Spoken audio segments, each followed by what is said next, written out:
Well, I'm Alan Dale from Gale Force Winds, and I want to tell you, I'm in having a great time here in conversation at the Harbour Strong podcast. Conversations that truly matter, and everybody's input is so very, very important. And on that note, why don't you introduce yourself and tell us a little bit about yourself? Certainly, Alan. Alan, as you know, my name is Paul Ryan, and Alan, I joined the Canadian Armed Forces when I was 18, and I spent over 25 years in the Canadian Armed Forces in regular and reserve force.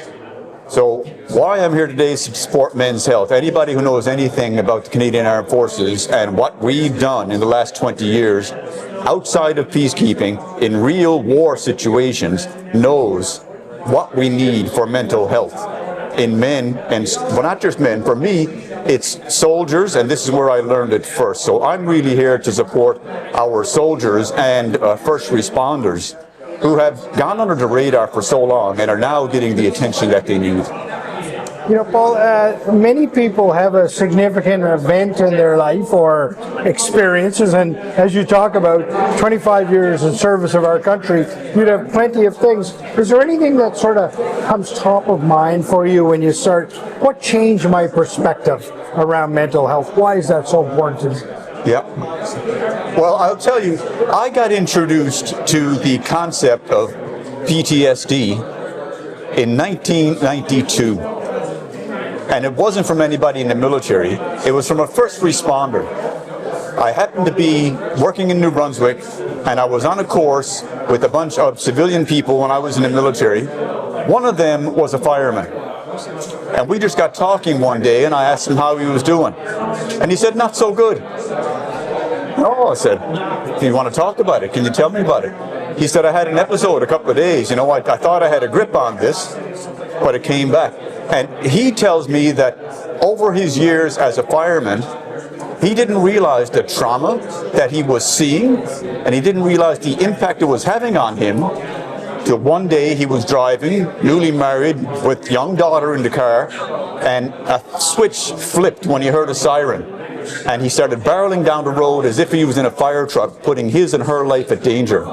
And when he finally stopped, he realized that he needed help.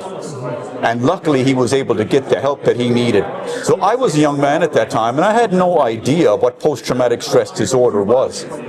But I got to learn a whole lot more about it years later when I saw our soldiers coming back from Afghanistan and the trauma that they'd seen.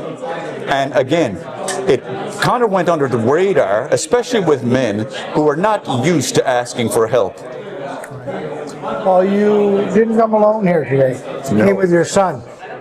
Why is that important?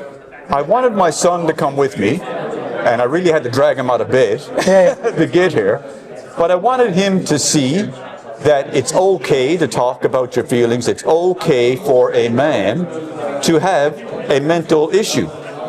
You know, too often men are cultured not to say that I need help, and not to say that I'm in pain, and to feel that they have to be strong and on all the time to support their family, to support their friends. So I want my son to get that from an early age, to know that if you're ever in any kind of a need to ask for help, there's a network growing around you. Don't be afraid to do it.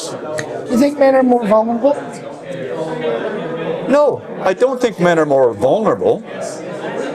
I think men are probably in more danger because they don't reach out, and they probably don't have the network that women do. Not to generalize the situation, but I know my women friends, they are so used to talking to each other and explaining their emotions and talking about emotional things. And men don't do that. Men just don't do that. They're not encultured to do that. You know, you ask a man how he's doing, oh, I'm great. And he could be dying inside, you don't know.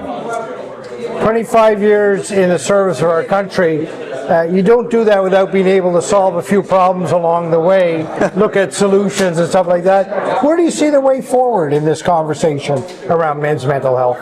Well, the way forward is exactly what we're doing today.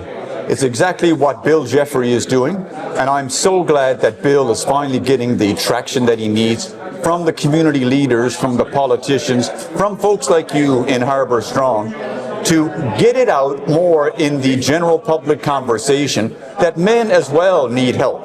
It's not just women, and it's not just children, or it's not just our people who are addicted to substances. Men as well need help, and they're going under the radar. We get it out more in the general public conversation. That's where we need to go. Paul, such a beautiful articulation of men's mental health here today. Thank you very much for being in the conversation, and that's what a Harbour Strong podcast looks like.